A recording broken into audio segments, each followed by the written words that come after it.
أعوذ بالله من الشيطان الرجيم. بسم الله الرحمن الرحيم.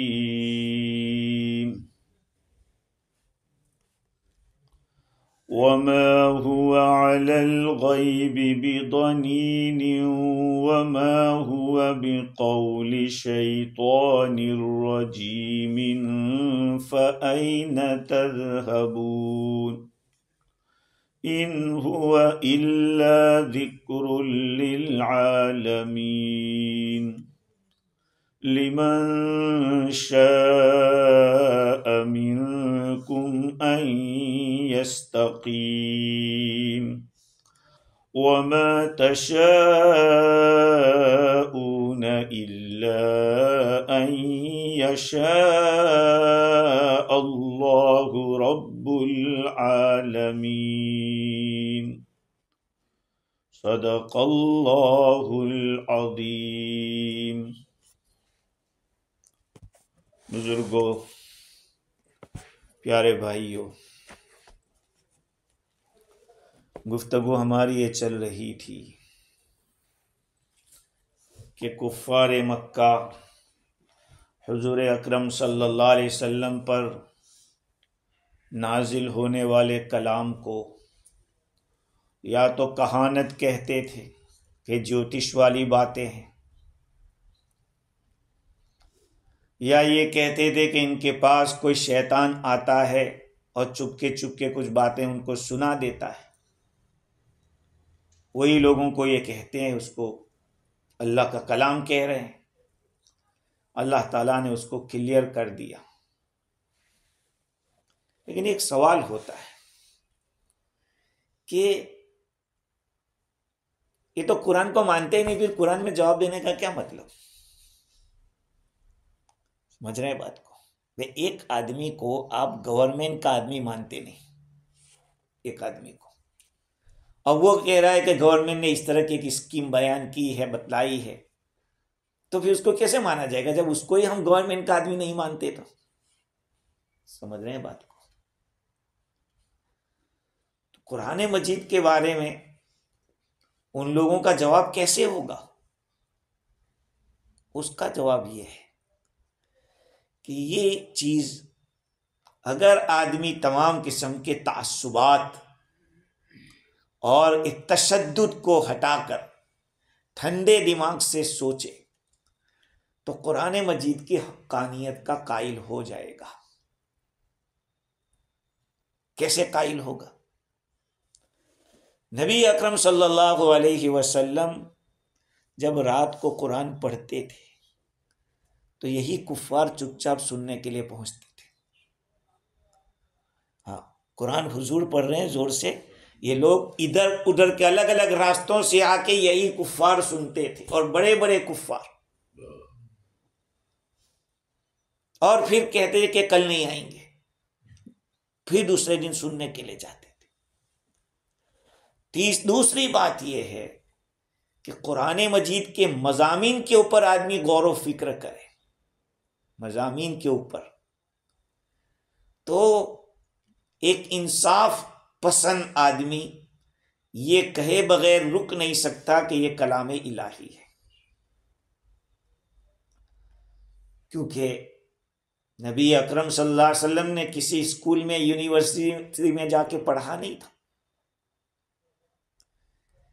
کوئی آدمی کسی جگہ پڑھا ہو، کہیں اس نے اسٹڈی کی ہو، اور پھر کوئی اس طرح کی بات کرے تو کہہ رہا اس میں کیا، وہ تو پڑھا لکھا آدمی تو بولے گا اس میں کون سی نئی بات ہے. لیکن وہاں کوئی یونیورسٹی تھی نہیں، اور کوئی آپ کا استاد نہیں. اگر استاد ہوتا بھی وہ بھی دعویٰ کر دیتا کہ ہم نے تم کو سکھایا، تم کہاں کی بات کر رہے ہو. لیکن ایسا آپ کی زندگی میں کبھی نہیں ہوا. تو اب یہ قرآن کا جو یہ دعویٰ یا قرآن مجید کا اس طرح سے کلیئرنس دینا کوئی حرج نہیں ہے، ماننا پڑے گا، کیونکہ کلام ہی ایسا ہے. جبکہ ان کے بڑے بڑے شاعروں نے اس بات کا اقرار کیا کہ یہ کوئی بشری کلام نہیں ہے، یہ کسی انسان کا کلام نہیں ہے، کیونکہ اگر انسان کا کلام ہوتا تو اس کا توڑ ہوتا. انسانی کلام کا توڑ ہوتا ہے. ایک کے مقابلے قرآن نے تو چیلنج آج بھی دیا ہے، فَأْتُوا بِسُورَةٍ مِّن مِّثْلِهِ، ایک سورت لے آؤ. اگر تمہیں شک ہے اس قرآن کے بارے میں کہ یہ اللہ کا کلام ہے یا نہیں تو چلو تم ہی لے آؤ، اور تمہیں جتنوں کی مدد لینی ہو لے لو. آج تک وہ چیلنج کوئی نہیں یہ کر سکا. تو اللہ تعالیٰ فرماتے ہیں کہ جب یہ کلام حق ہے، میرا کلام ہے، فَأَيْنَ تَذْهَبُونَ، ارے کہاں جا رہے ہو، کہاں پھر رہے ہو، مان لو. فَأَيْنَ تَذْهَبُونَ. جنید بغدادی رحمۃ اللہ علیہ فرماتے ہیں کہ أَيْنَ تَذْهَبُونَ عَنَّا وَإِن مِّن شَيْءٍ إِلَّا عِندَنَا. کہاں بھاگو گے، کہاں، جو کچھ بھی وہ ہماری طرف سے ہی ہے.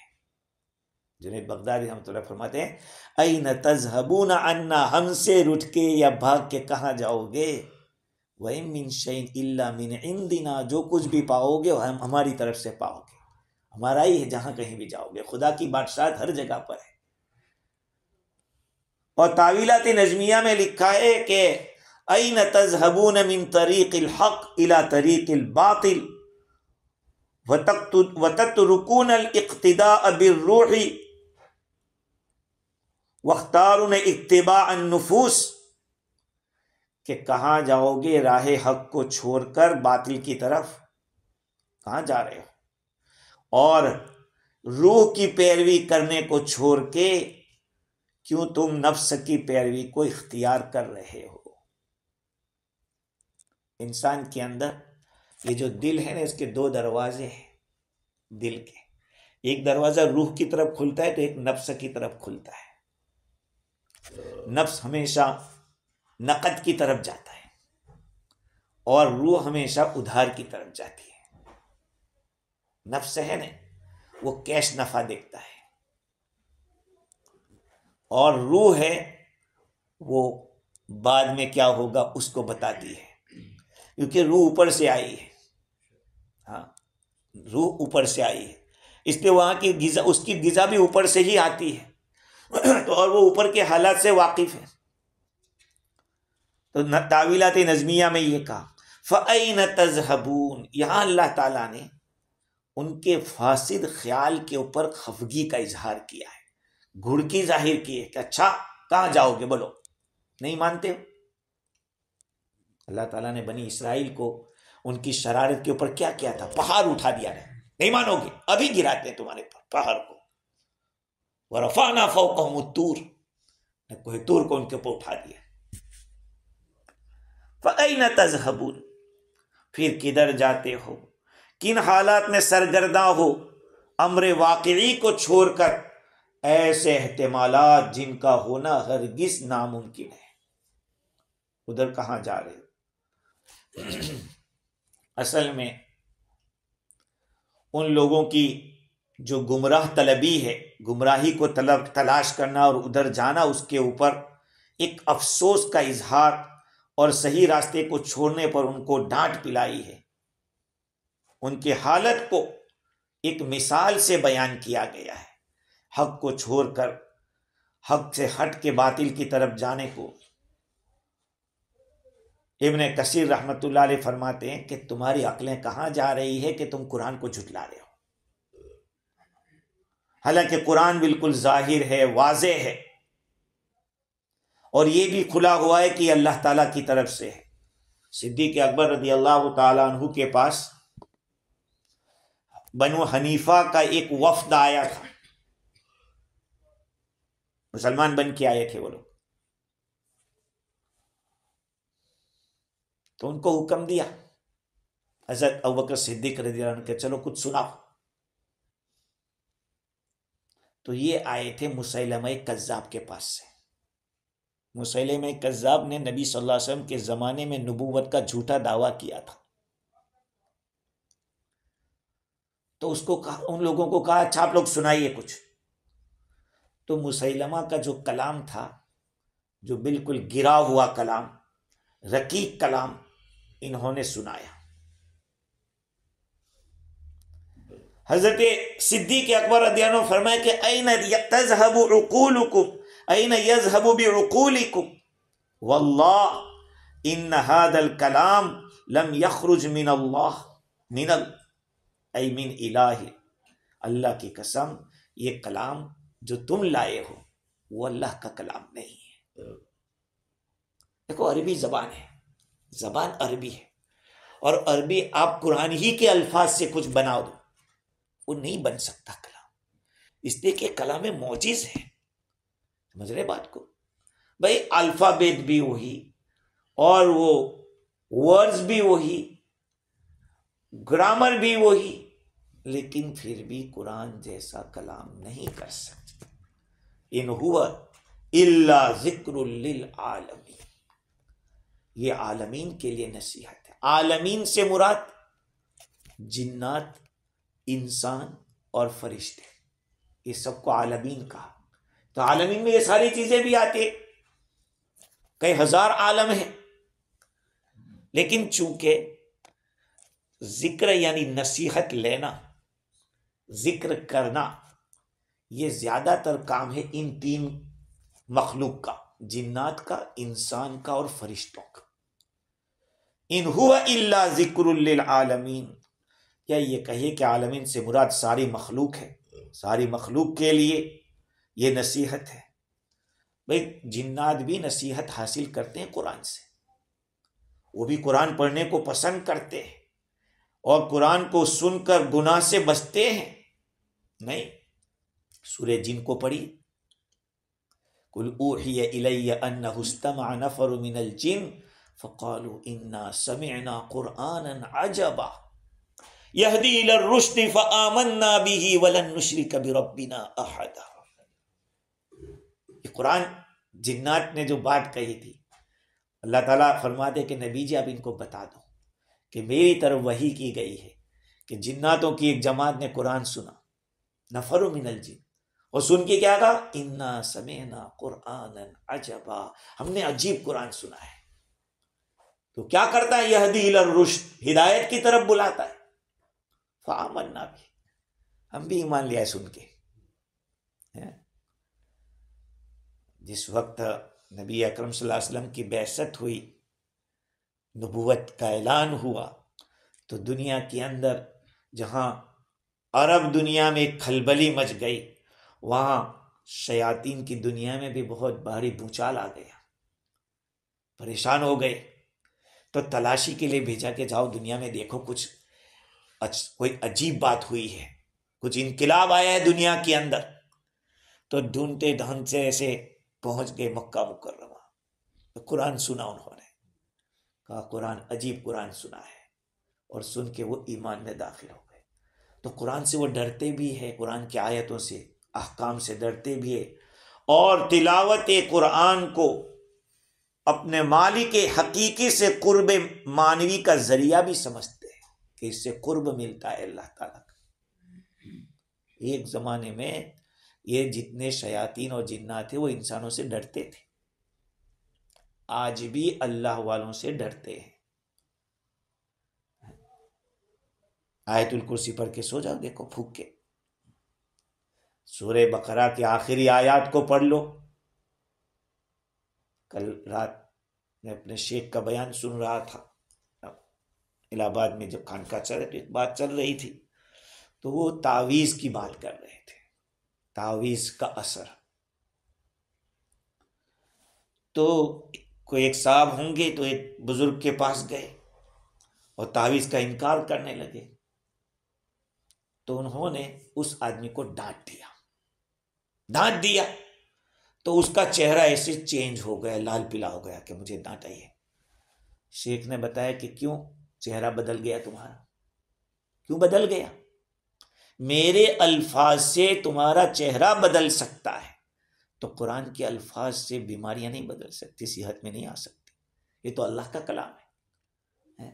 اور واقعتاً بہت بڑے تجربے کی بات ہے، تجربے کے ساتھ ہم کہہ رہے ہیں آپ کو کہ ایسے لوگ جو بے ہوش پڑے ہوئے ہیں، ان کو بھی اگر آپ قرآن کی کچھ آیت پڑھ کے سے پھونک دو تو کچھ نہ کچھ ایسی جنبش اور حرکت آئے گی، آپ کو لگے گا کہ اس پہ اثر ہوا ہے قرآن کا۔ دیکھو تو اللہ تعالیٰ نے فرمایا ان ہوا الا ذکر للعالمین، فرشتے بھی اس کلام کی خدمت کو اپنے لیے سعادت سمجھتے، اللہ کے قرب کا ذریعہ سمجھتے۔ بعض صورتوں کو تو فرشتے، کتنے فرشتے اٹھا کے لے کے آئے ہیں زمین کے اوپر۔ ایک بعض صورتیں ایسی نازل ہوئی تو فرشتے اس صورت کے ساتھ آئے اللہ کے رسول کے پاس۔ یہ ہے قرآن، قرآن کے حروف کی قیمت، قرآن کے الفاظ کی قیمت۔ فرشتے اس کو دور سے دور تک سننے کے لیے پہنچتے ہیں۔ اللہ تعالیٰ نے فرمایا ان هو الا ذکر للعالمین، یہ تو عالمین کے لیے نصیحت ہے، لیکن کس کے لیے؟ دنیا میں دو قسم کے لوگ ہیں، جو چاہتے بھی ہیں اور کچھ وہ ہے جو چاہتے نہیں ہیں۔ لمن شاء منکم ان یستقیم، ان لوگوں کے لیے جو کہ درست ہونا چاہتے ہیں، مستقیم ہونا چاہتے ہیں، استقامت درست ہونا۔ روزانہ ہم لوگ 5 ٹائم کتنی دفعہ مانگتے ہیں اہدنا الصراط المستقیم، استقامت والا راستہ ہمیں بتا دے۔ استقامت کے معنی ایسا سیدھا راستہ کہ جو مختصر بھی ہو، سیدھا بھی ہو، منزل تک پہنچانے والا بھی ہو، آسان بھی ہو، اور اس کے سوا اور کوئی اور نہ ہو۔ سیدھا راستہ ایک ہی ہوتا ہے، بہت سارے نہیں ہوتے، سمجھ رہے ہیں؟ اسی لیے جو انجینئر لوگ وہ لکیریں کھینچتے ہیں نا ایسے، ان لکیروں میں ایک ہی لکیر سیدھی ایسی ہوتی ہے جو سیدھی بھی ہوتی ہے اور برابر ہوتی ہے، یعنی چھوٹی بھی ہوتی ہے۔ تو یہ اس کے لیے ہے نصیحت جو درست ہونا چاہے، لیکن نہ چاہے تو سلیمان ابن موسیٰ فرماتے ہیں کہ جب یہ قرآن کی یہ آیت نازل ہوئی لمن شاء منکم ان یستقیم، قرآن نصیحت اس کے لیے جو درست ہونا چاہتا ہے، تو ابو جہل نے کہا کہ جو ہونا چاہے کہ الامر الینا، معاملہ ہمارے اوپر ہے، ہم چاہیں نہ چاہیں، ان شئنا استقمنا وان شئنا لم نستقم، ہم چاہیں گے تو سیدھے ہوں گے، نہیں چاہیں گے تو نہیں ہوں گے۔ اللہ تعالیٰ نے فرمایا کہ تم چاہ بھی نہیں سکتے، وما تشاءون الا ان یشاء اللہ رب العالمین، اللہ جب تک نہیں چاہے گا تم بھی نہیں چاہ سکتے۔ تو ابو جہل نے اس وقت تک کہا تھا کہ جب پورا میٹر ہمارے حوالے ہے کہ تم چاہو، جو چاہے گا اس کو استقامت ملے گی۔ یہ آیت ہے استقامت کی، استقامت ہے نا، کرامت سے بھی بڑھ کے ہے۔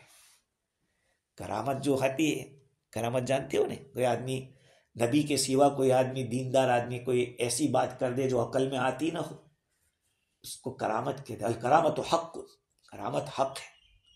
اللہ تعالیٰ کے اولیاء کرام سے کرامت کا ظہور ہوا ہے اور آج بھی ہو سکتا ہے، کوئی بعید نہیں ہے۔ تو استقامت جو ہوتی ہے وہ کرامت سے بھی بڑھ کے۔ ایک آدمی حضرت جنید بغدادی رحمت اللہ علیہ کی خدمت میں ایک زمانے تک رہا، بہت دنوں تک رہا۔ وہ تو بیچارہ سوچ کے آیا تھا کہ یہاں شیخ جنت کے پھل کھلائیں گے، پتہ نہیں کوئی نئی نئی چیزیں دکھائیں گے۔ ایک مدت تک اس نے کوئی نیا دیکھا نہیں، تو کہا حضرت میں جا رہا ہوں۔ کہا کہاں جا رہے ہیں؟ کہا میں تو آیا تھا دیکھنے کہ آپ کی کچھ کرامتیں دیکھوں گا، یہ کروں۔ کہا کہ ایک بات بتاؤ، میری زندگی میں کوئی عمل سنت کے خلاف آپ نے دیکھا؟ کہا نہیں، بس یہی کرامت ہے میری، بس یہی میری کرامت ہے، کیونکہ الاستقامت فوق الکرامت، کرامت سے بھی اونچا درجہ ہے استقامت کا۔ ایک آدمی 5 ٹائم کی نماز پابندی کے ساتھ مسجد میں 40 دن پڑھ کے بتا دیں، پابندی سے، ہے مشکل ہے نا؟ اس کو تو ہم کرامت سمجھتے ہی نہیں، جو مشکل ہے وہ کر دے، وہ تو ہمارے بس میں نہیں ہے، اللہ ہی لاتا ہے جس کو لاتا ہے۔ تو لمن شاء منکم ان یستقیم، تو قرآن سے فائدہ اٹھانا یہ خاص کام ہے ان لوگوں کا جو خود درست ہونا چاہے۔ اچھا یاد رکھنا، جس کی طبیعت میں ٹیڑھا پن ہوگا، جس کے دل میں کجی ہوگی، جس کا بین ہوگا اندر کا معاملہ، یہ کج روی جو اس کا ٹیڑھا پن ہے طبیعت کا، یہ اس کے لیے سبب بن جائے گا قرآن کے معنی سمجھنے میں دل میں سختی آ جائے گی. بعض لوگوں کی عادت ہوتی ہے کہ ہر ایک کی بات پہ آبجیکٹ کرتے ہیں، ہر ایک بات پر آبجیکٹ، چاہے کوئی بھی بات کرے. ایسے آدمی کا دل سخت ہو جاتا ہے. اور پھر کسی قرآن کی، جس کا دل ٹیڑھا ہو وہ ٹیڑھا پن وہاں دکھاتا ہے، اس کا دل سخت ہو جاتا ہے، اس کو لیتا نہیں، اور اللہ کے قرب کے حاصل ہونے کے بجائے وہ دوری کا ذریعہ بن جاتا ہے. اس کی ٹیڑھا، اس کی کجی جو ہے، کجروی، اللہ تعالیٰ کے اور بندے کے درمیان حجاب بن جاتا ہے، سرکشی کا ذریعہ بن جاتا ہے. اس لیے سمجھو قرآن کی مثال غذائے لطیف کی طرح ہے. کس کی طرح؟ غذائے لطیف کی طرح، یعنی ایسے بہت ہی باریک یہ فوڈ ہے، ایسا کھانا ہے کہ جس کو ہر ایک ہضم نہیں کر سکتا. غذائے لطیف ہے جو تندرست آدمی اگر لے گا تو طاقت زیادہ ہو جائے گی، کمال صحت کا ذریعہ بن جائے گی. لیکن اگر بیمار لے گا تو وہ زیادہ بیمار ہو جائے گا. ایک آدمی کو پیٹ کی تکلیف ہے کہ وہ کوئی بھی چیز کھاتا ہے ہضم نہیں ہوتی، اور ایک آدمی ہے اس کا پیٹ مضبوط ہے، ہضم کر دیتا ہے. اگر اس کمزور پیٹ والے کو 5 بادام کھلا دیں گے تو وہ بیچارہ تو بھاگتے پھرے گا کہ کیسے کمزور ہے. لیکن جس کا معدہ قوی ہے، مضبوط ہے، یہ اس کی طاقت کا ذریعہ بنے گا. تو قرآن مجید ایک ایسی غذا ہے کہ اگر کوئی آدمی، اگر صحیح مزاج کا آدمی اگر اس کو لے گا، قرآن میں اللہ تعالیٰ نے فرمایا وَإِذَا مَا أُنزِلَتْ سُورَةٌ فَمِنْهُمْ مَنْ يَقُولُ أَيُّكُمْ زَادَتْهُ هَٰذِهِ إِيمَانًا. جب کبھی کوئی سورت نازل ہوتی ہے تو ان میں سے لوگ کہتے ہیں بھئی کس کا ایمان بڑھا.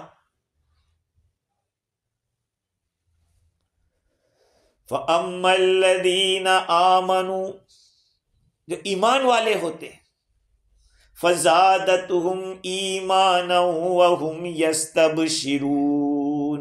ان کا ایمان بڑھتا ہے. کیا اللہ تعالیٰ نے فرمایا، اور وہ بشارت حاصل کرتے ہیں.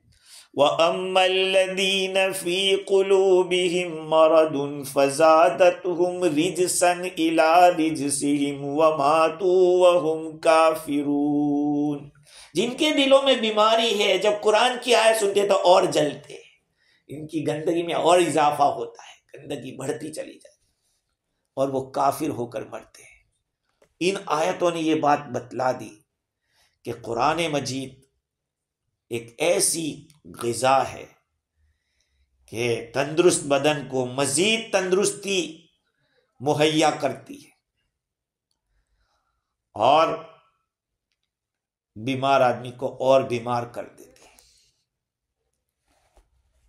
لمن شاء منکم ان یستقیم. اب آگے اللہ تعالیٰ نے فرمایا وما تشاؤون الا ان یشاء اللہ رب العالمین.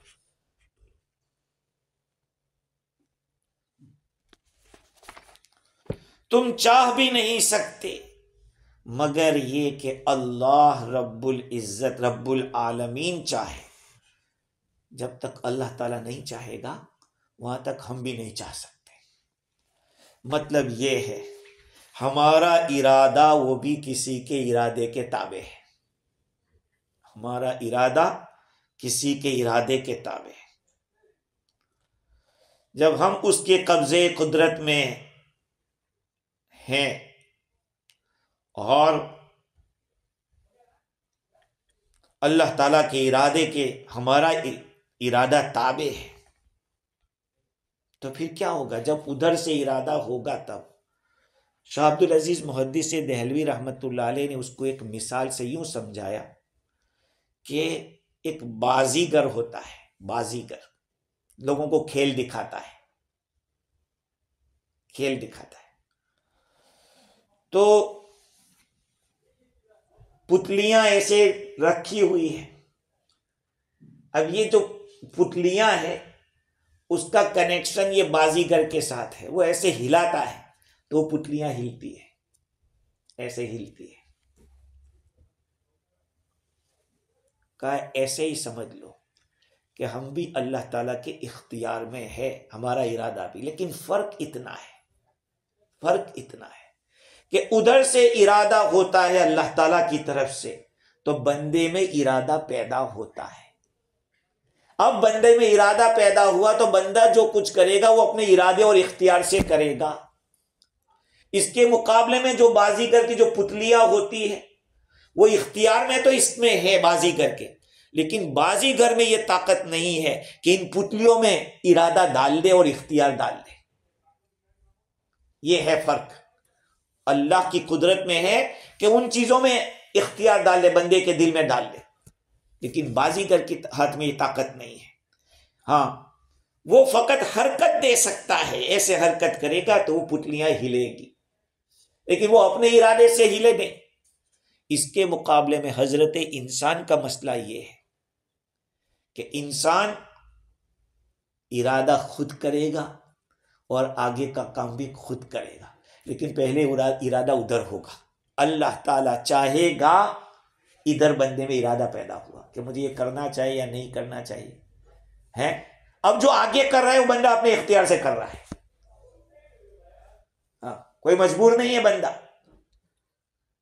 لیکن پہلا اس کا ارادہ پیدا ہوگا ادھر. وما تشاؤون الا ان یشاء اللہ رب العالمین. تم نہیں چاہ سکتے مگر وہ جب رب العالمین کا چاہنا ہو. اللہ چاہے گا تو سب چاہنا ہوگا. اس کا مطلب کیا ہوا کہ ہمارا چاہنا بعد میں ہوگا، پہلے اللہ کا چاہنا ہوگا. اور اللہ تعالیٰ کا جو چاہنا ہے وہ ایک اختیاری ہے. ہمارا جو چاہنا ہے وہ ایک حادث ہے، بعد میں پیدا ہوا ہے. جب بعد میں پیدا ہوا تو اس کو کوئی پیدا کرنے والا ہے، کسی کے ہاتھ میں ہے جو اس کو ہلا رہا ہے، وہ جو اس کو حرکت میں لا رہا ہے، اور وہ اللہ کی ذات ہے. تو اس کا مطلب یہ ہوا کہ استقامت کا جو عمل ہے، استقامت کا دین کے اوپر ایسے بالکل سیدھا قائم ہو جانے کا جو عمل ہے وہ موقوف ہے استقامت کے ارادے پر. اگر آپ یہ چاہتے ہیں کہ میری زندگی بالکل دین کے سانچے میں پوری ڈھل جاوے، یہ تب ہوگا جب کہ آپ ارادہ کریں گے استقامت کا. اور آپ کا استقامت کا ارادہ کرنا یہ موقوف ہے اللہ تعالیٰ کے ارادے کے اوپر. سمجھ رہے ہیں؟ اللہ وہ ارادہ تمہیں دے گا تو پھر تم یہ کرو گے. تو کیا مطلب ہوا؟ آپ کا استقامت پہ آنا یہ بھی اللہ کے ہاتھ میں ہے، اس پہ موقوف ہے. اس لیے کہ جو چیز کسی چیز پر موقوف ہو تو اس پہ موقوف بھی اس پہ موقوف ہوتی ہے. یہ کہے کہ منطقی کی زبان ہے. خیر، تو گویا مطلب یہ نکلا کہ ہمارا مستقیم ہونا، سیدھا ہونا، یہ ہمارے سیدھا ہونے کے ارادے پر موقوف ہے، اور ہمارا سیدھا ہونے کا ارادہ کرنا یہ اللہ کے ارادے پر موقوف ہے. لہذا ہمارا استقامت پہ آنا یہ بھی اللہ کے اوپر موقوف ہے. یہ ہے وما تشاؤون الا ان یشاء اللہ رب العالمین.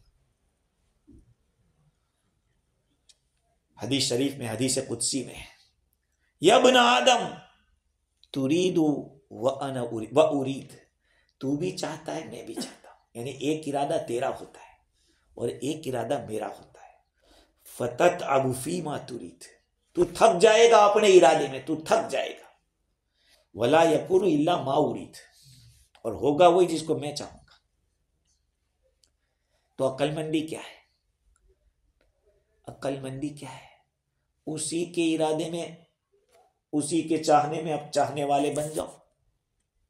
ہے جیسے کہ افلاطون نے کسی سے پوچھا تھا، اللہ والے سے، کہ اگر اللہ تعالیٰ تیر چلانے والا ہو، تیر چلا رہا ہو، اور ساری مخلوق اس کے تیر کے نشانے پہ ہو، تو بتاؤ کون بچ سکتا ہے؟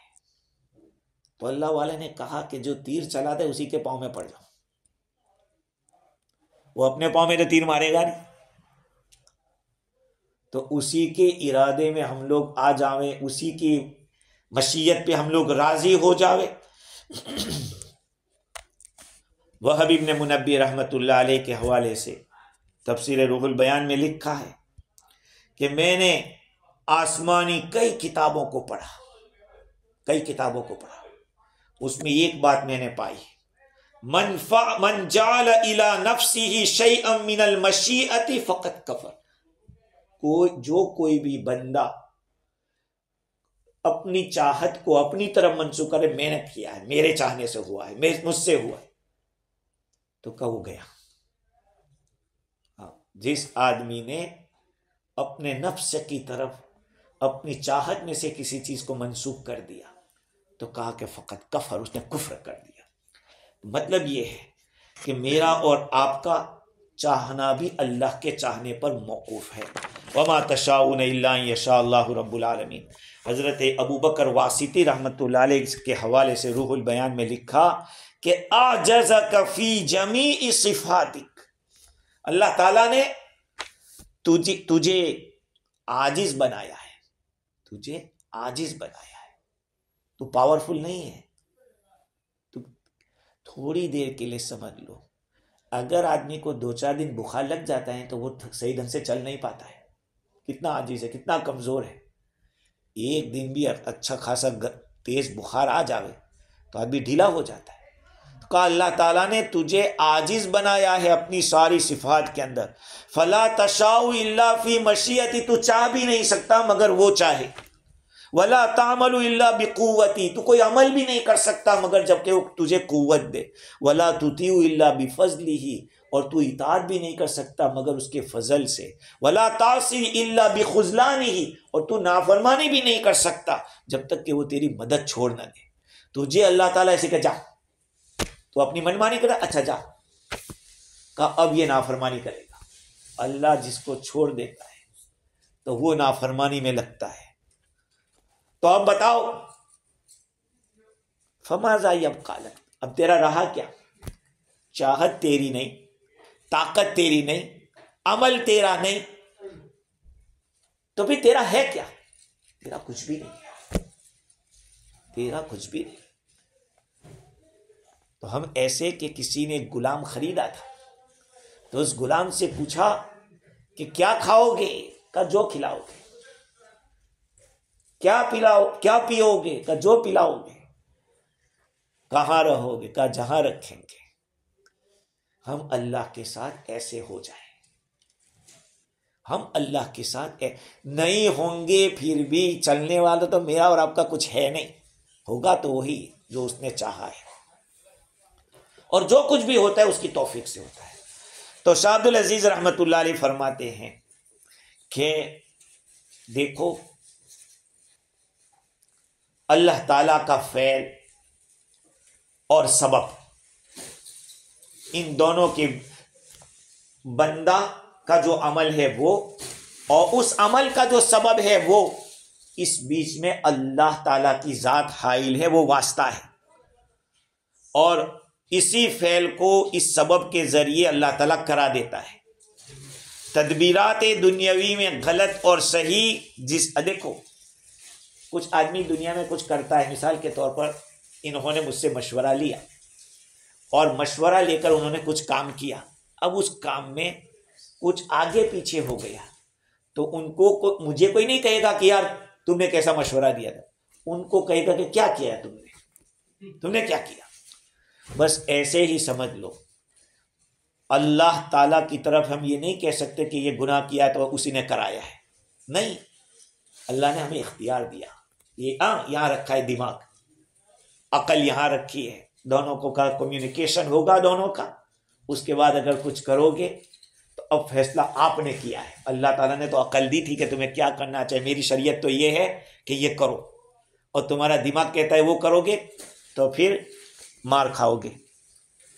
ایک اور بات جو شاہ عبد العزیز دہلوی رحمۃ اللہ لکھی ہے وہ یہ ہے کہ قرآن مجید، پیغمبر صلی اللہ علیہ وسلم کا نور، صحبت اولیاء، علماء کی وعظ و نصیحت، یہ سب غذا کی طرح ہے۔ جیسے قرآن غذا ہے تو نبی کی تعلیم بھی قرآن کی تعلیم ہوتی ہے، اولیاء کرام کی بھی جو نصیحت ہوتی ہے ان کے ساتھ رہنے والا، وہ بھی قرآن اور حدیث سے ہی ان کی نصیحت، علماء کا بیان وہ بھی قرآن اور حدیث سے، کہا کہ یہ سب بھی غذا کی طرح ہے اور جہل اور گمراہی کے مرض کی دوا کے مانند ہے۔ ان چیزوں کے علاوہ دوسری چیزوں میں اگر کوئی آدمی جائے گا تو سوائے ناکامی کے اور کچھ نہیں، بیماری اور گمراہی کی بیماری میں اور جائے گا۔ ہاں، بہت سو کو ہیضہ ہوتا ہے، سائنس یہ کہہ رہی ہے، ٹیکنالوجی یہ کہہ رہی ہے، عقل مند لوگ یہ کہہ رہے ہیں۔ بھائی سارے عقل مندوں کا عقل مند تو رسول ہے اور ان کو دینے والا اللہ تعالیٰ ہے، تو قرآن اور حدیث سے بڑھ کے عقل والی بات کوئی ہو ہی نہیں سکتی۔ لیکن آج کی دنیا ایسی ہے کہ وہ اپنے مائنڈ سے چلتے ہیں، ان کو اپنے ایجوکیشن کے اوپر، انہیں اپنے نالج کے اوپر بہت زیادہ گرو ہوتا ہے کہ یار یہ ڈاکٹر ہے، ڈاکٹریٹ کیا ہے، پی ایچ ڈی کیا ہے اس کے اندر۔ میرے ایک دوست فجی کے رکی میں تھے، وہ فارماسسٹ تھے، تو بہت سی باتیں ایسے تفصیل میں انہوں نے سنی اور ہمارے ساتھ بات چیت ہوئی، تو انہوں نے مجھے بتایا کہ یار کتنی باتیں تو ایسی ہے کہ ہم نے اپنے ریسرچ میں نہیں پڑھی ہے اسکول کے اندر۔ اور جیسے میں نے پہلے بھی آپ کو بتایا تھا کہ بچہ ماں کے پیٹ سے اگر 8 مہینے کے اندر پیدا ہوتا ہے تو وہ جیتا نہیں ہے، وہ 7 مہینے میں جو پیدا ہو جاتا ہے وہ جی جاتا ہے۔ یہ بات مجھ سے مشورہ لینے ایک صاحب آئے، ماسٹر صاحب، کہ یا مفتی صاحب ٹوینس بچے ہیں اور ڈاکٹر کہہ رہے کہ، میں نے کہا کتنے مہینے ہوئے؟ کہا 7 مہینے کا، کرا لو کوئی بات نہیں، کہاں ٹھوٹو مت کرانا، میں نے یہ کہا۔ تو جب ڈاکٹر کے ساتھ ان دونوں کی میٹنگ ہوئی تو ڈاکٹر نے یہی بات ان کو بتائی۔ میں نے کہا کہ میں یہ جو بات بتا رہا ہوں وہ آج سے تقریباً 600-700 سال پہلے علامہ امام رازی نے لکھی تھی اپنی تفسیر کبیر میں نے وہ آپ کو بات بتائی تھی۔ اب دیکھیے،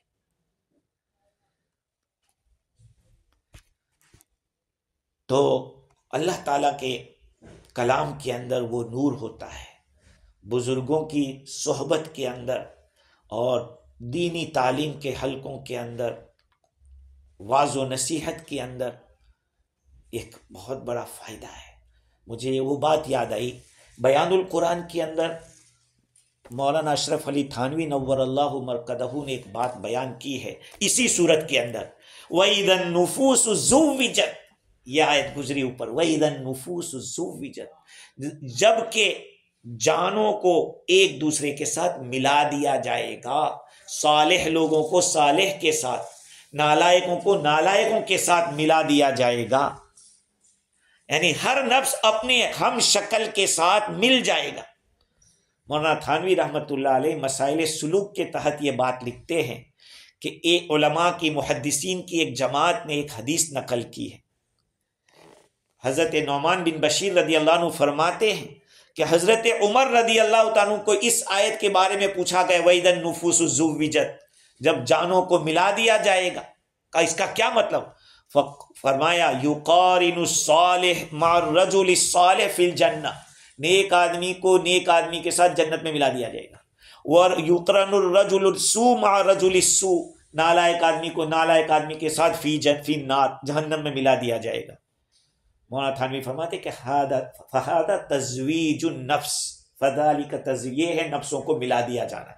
اس کے بعد آپ نے فرمایا مولانا تھانوی رحمۃ اللہ نے، هَذَا قَرِيبٌ مِّن مَفْهُومِ قَوْلِهِ صلی اللہ علیہ وسلم الْمَرْءُ مَعَ مَنْ أَحَبَّ۔ حضور صلی اللہ علیہ وسلم نے جو بات فرمائی تھی کہ آدمی اس کے ساتھ ہوگا جس سے اس کو پیار ہے، جس کو اس کے ساتھ محبت ہے، کہ اس حدیث کا مضمون ہے وَإِذَا النُّفُوسُ، یہ مضمون وہاں سے نکلتا ہے، آدمی اس کے ساتھ جائے گا جس کے ساتھ اس کو محبت ہے۔ تو یہ دنیا کے اندر ان کے ساتھ مشابہت اختیار کرنا، ان کے ساتھ بیٹھنا اٹھنا، ان کی مجلسوں سے فائدہ اٹھانا، یہ دنیا ہی میں نہیں وہاں بھی کام آئے گی۔ فَإِن لَّمْ تَكُونُوا مِنْهُمْ فَتَشَبَّهُوا، أُحِبُّ الصَّالِحِينَ وَلَسْتُ مِنْهُمْ لَعَلَّ اللَّهَ يَرْزُقُنِي صَلَاحًا، میں نیک لوگوں سے محبت کرتا ہوں حالانکہ میں خود نیک نہیں ہوں، شاید کہ اللہ تعالیٰ مجھ میں بھی نیکی پیدا کرے۔ احب الصالحین ولست منہم، لعل اللہ یرزقنی صلاحا فإن لم تكونوا منهم فتشبهوا فإن التشبه بالکرام کرام. اگر تم نیک نہیں ہو تو نیکوں جیسی خالی شکل بھی اختیار کر دو، اس لیے کہ نیکوں کے ساتھ تشبہ اختیار کرنا وہ بھی نیکوں کے اندر شمار کرا دے گا. فإن لم تكونوا منهم فتشبهوا. حضرت موسیٰ علیہ السلام کے زمانے کے اندر جب وہ سمندر کے جو طوفان آیا اور بہت لوگوں کو، فرعونیوں کو ہلاک کر دیا گیا، تو اس میں ایک بہروپیہ بچ گیا تھا. بہوروپی کو جانتے ہیں نا، بہوروپی جو الگ الگ شکل اختیار کر کے آتا ہے، وہ بچا لیا گیا. تو اللہ تعالیٰ نے موسیٰ علیہ السلام نے اللہ تعالیٰ سے پوچھا کہ یا اللہ، یہ سارے تباہ کر دیا، یہ کیسے بچ گیا؟ اس کو تو نے بچا.